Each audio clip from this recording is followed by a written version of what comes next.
Namaste, good morning to you all and also welcome to today's mathematics class. In the last class, we have discussed exercise 12.2. Hope you have revised well.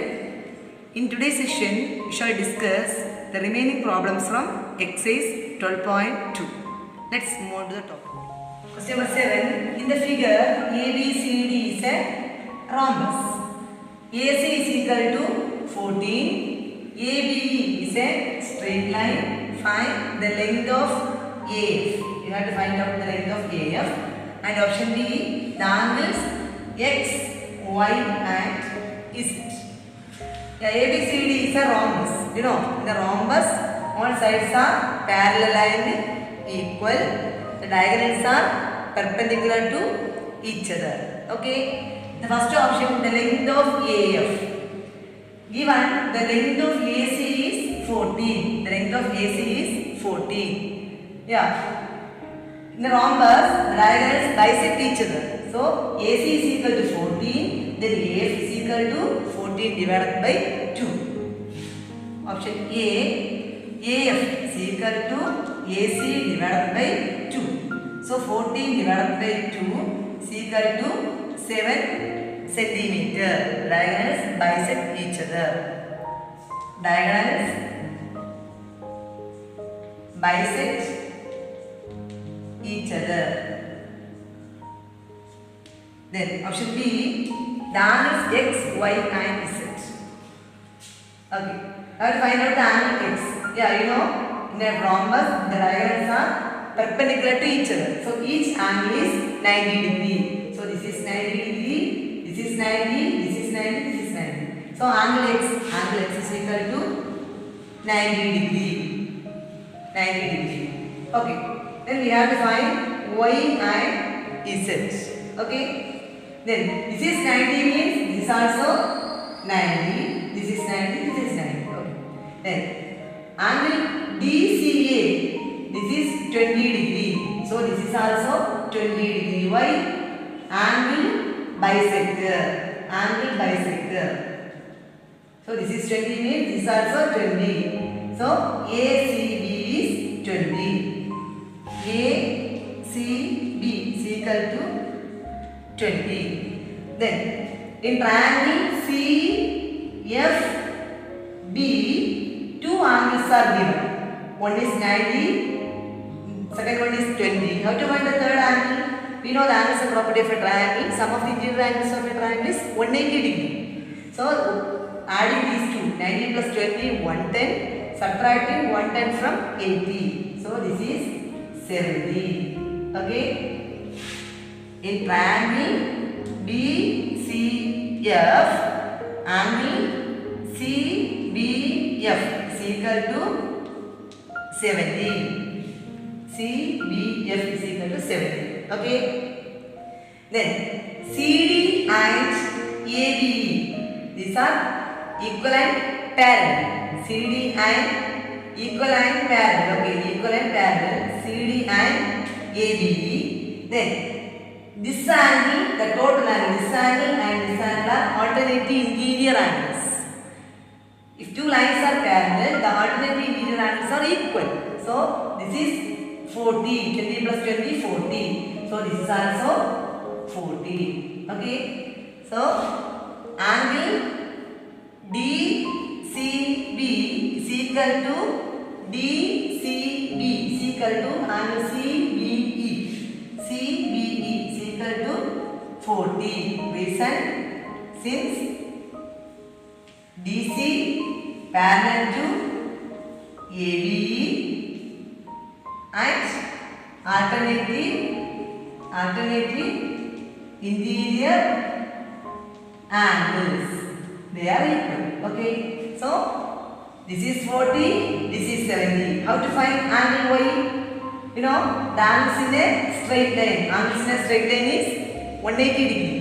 Two angles are given. One is 70, second one is 40. So 70 plus 40, 110. Subtracting 110 from 180, 70. Total is 180. So Y is equal to 180 minus of 70 plus 40. And angle Y is equal to 180 minus of 70 plus 40. 180 minus 110 is equal to 70. Reason, since angles on a straight line. Angles on a straight line. So, angle x is equal to 90. Then, this is 40. Okay. Angle z is equal to 40. Then, angle y is equal to 70.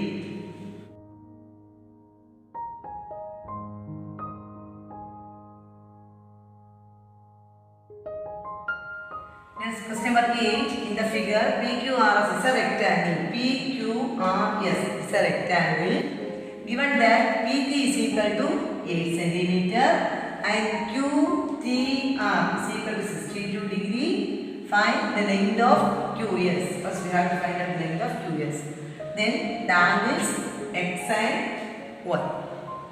Given PT is equal to 8 cm. In a rectangle, the diagonals bisect each other. So, this is 8 means, PT is 8 means, PR is also 8. So, PR is equal to PT plus TR. 8 plus 8, 16. PR is 16, then QS is also 16. Why? In the rectangle, the diagonals are equal. Option A, PT is equal to 8 cm. Then TR is also 8. Then PR is equal to PT plus TR is equal to 8 plus 8 is equal to 16 centimeter. PR is 16, then QS is also 16. So QS is equal to 16. Reason, since PR is equal to QS. Diagonals are equal. Diagonals are equal. Next, option B. The angles X and Y.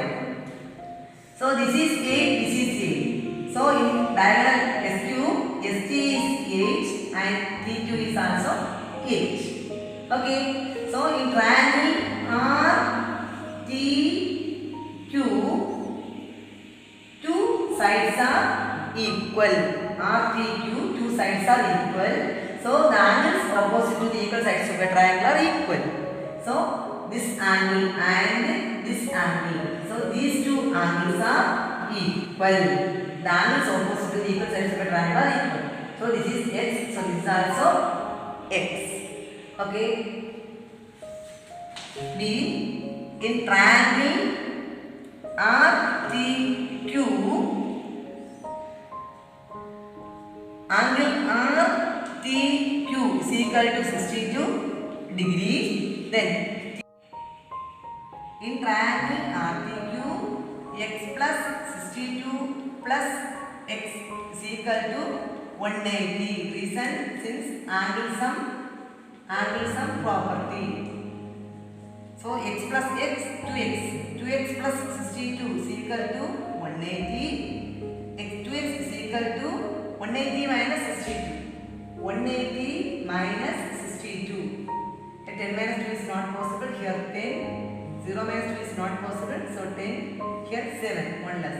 So 10 minus 2 is 8. 7 minus 6 is 1. Here 1. So 180. 2x is equal to 118. X is equal to 118 divided by 2. 59 degree. So each angle is 59 degree. Okay. So angle X is equal to 59. Then we have to find out Y.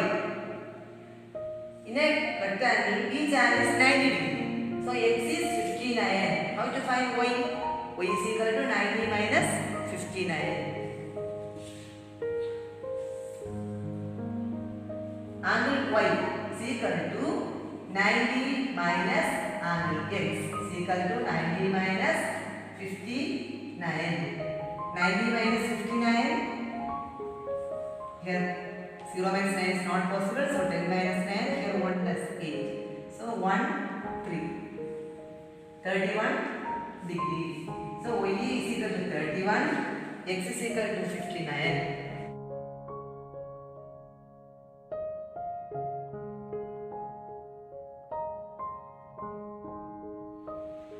With that question, we have completed exercise 12.2 and also completed chapter 12, Understanding Quadrilaterals.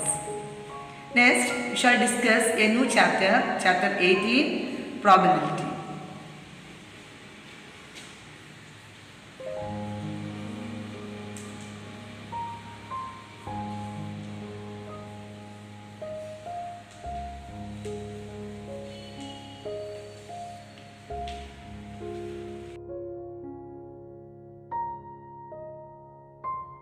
This is a common sight nowadays. How do you think the application predicts the next possible words? The application has about 500,000 words in English dictionary stored as part of its database. Then it scores the words which we use very often. Higher the score, more are the chances of the use of the word, and so the word is suggested. In fact, it also scores phrases so that it can suggest the words which are used together. For example, if you wish your friends on their birthdays by texting, wishing you a very happy birthday and a wonderful year ahead, every time you write happy, the next words suggested would be to, birthday, new, where the word with the highest score is placed in the center. The application does the suggestion by calculating the chances or the probability of using a word depending on the score of the word. The chance of happening of an event when expressed in terms of numbers is probability. Let's look at some simpler examples to understand what is the science behind the prediction, some of the terms used, and how do we calculate the chances of the happening of an event. Suppose we were to start a game of Ludo with a friend, and to decide who goes first, we toss a coin. The person getting ahead would start the game. Once tossed, there can be two results. Either we get a head, a tail. These results are called outcome in mathematics. Tossing a coin is called an experiment or a trial. It is an action which can have more than one result. An outcome is a probable result when the experiment or trial is performed, right? If we collect all the outcomes of an experiment together, it will look like a set. In the case of tossing of a coin, it would look like this. In probability, all the possible outcomes of an experiment is called the sample space. So, can you tell me what would be the sample space when a dice is rolled? The action here is rolling of a dice. So, it is called a trial. When the dice is rolled, we could get 1, 2, 3 and so on till 6. These are the possible results or the outcomes. So the sample space here would be the set S. When a dice is rolled, a desired result could be something like getting a 6, that is just the outcome 6 in the sample space, or getting an even number which will have the even numbers from the sample space, that is 2, 4 and 6. The set or collection which has the desired outcomes is called an event. To calculate our probability correctly, it is very essential that we write our sample space correct. So far, we have seen two parts. First one is the prediction of the texts while messaging and tossing of a coin or rolling a die. Tell me friends, are you able to connect to them? Let's discuss. At least by now, if one would ask you what is the chance of getting ahead when a coin is tossed, you would simply say 50%, right? But if I tell you, when I tossed this coin 100 times, I got head as an outcome 85 times, will you still say that there is a 50% chance of getting ahead? No, right? So friends, basically there are two types of probability: experimental and theoretical. And for the same event, the answer can be different. So let's see an example and then we'll solve a question. Suppose Team A and Team B were to play a game of cricket.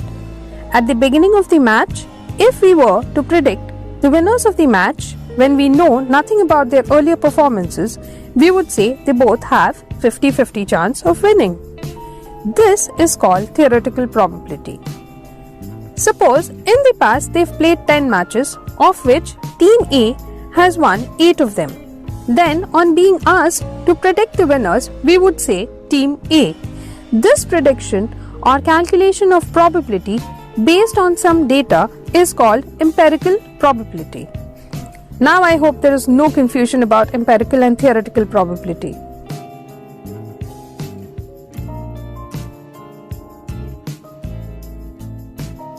In this session, we shall learn only how to calculate empirical probability.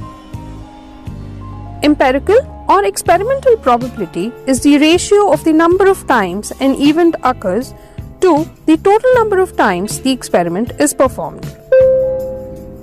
We call it empirical as the probability we calculate is going to be based on the results of an experiment that was performed.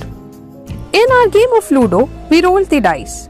Here, the list of possible outcomes was, so the sample space was, suppose by the end of the game, the dice was rolled 500 times and the observations were recorded as, what is the probability that when the dice was rolled, 4 was on top? The result was an odd number. Here, the trial is rolling of a dice. The number of trials is 500. The desired event is getting a 4. So, using the formula for empirical probability, probability of getting a 4 is 94 upon 500, or for the second part, the desired event is getting an odd number. Of all the outcomes in the sample space, the odd numbers are 1, 3 and 5. So, the probability of getting an odd number is 96 plus 70 plus 75 upon 500, or 241 upon 500, or what is the probability of getting a 0 here? Now, 0 is not a part of the sample space.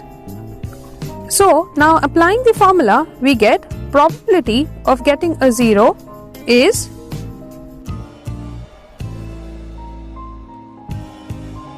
you remember tossing a coin at the start of the game? What if the coin is tossed 100 times and the results are head 47 times, tail 53 times? What is the probability of getting a head and that of getting a tail? Here, so probability of getting a head is 47 upon 100, or also probability of getting a tail is 53 upon 100, or notice here that probability of getting a head plus probability of getting a tail when added together gives us 1. Also, probability of any event is always greater than 0 or equal to 0 and less than 1 or equal to 1. Now, a few facts about probability we can state are: the probability of an event lies between 0 and 1. The sum of probabilities of all possible outcomes is 1. The probability of an event that is not in the sample space is 0.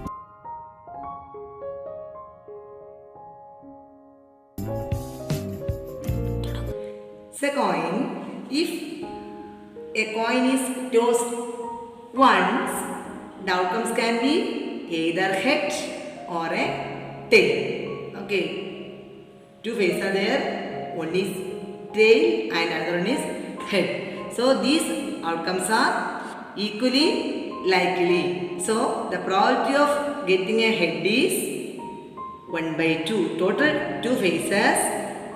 The probability of getting a head is 1 by 2 and the probability of getting a tail is 1 by 2. Okay. Probability of getting head is equal to 1 by 2. Then probability of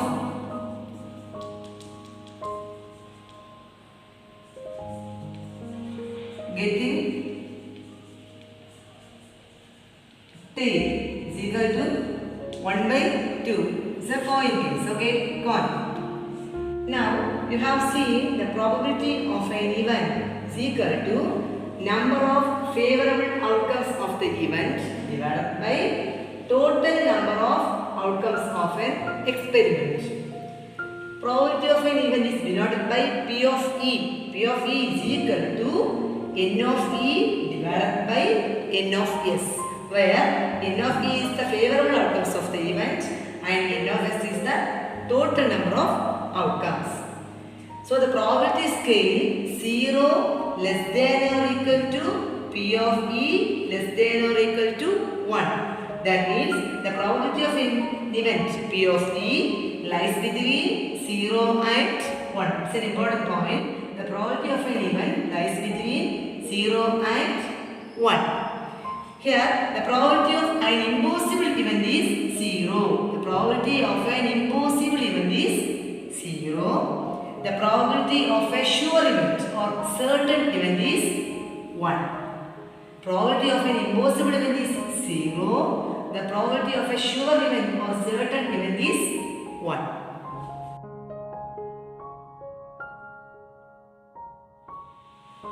Note, the probability of an event does not occur is equal to 1 minus probability of an event occur. This is denoted by P of not E. Probability of an event does not occur. P of not E or P of E dash is equal to 1 minus probability of E. That means probability of an event occur. P of E dash is equal to 1 minus P of E. Today we have discussed the basic concepts of probability. Hope it is clear for you all. If you have any doubt, please note it and keep. We will discuss it during the online session. Thank you for watching.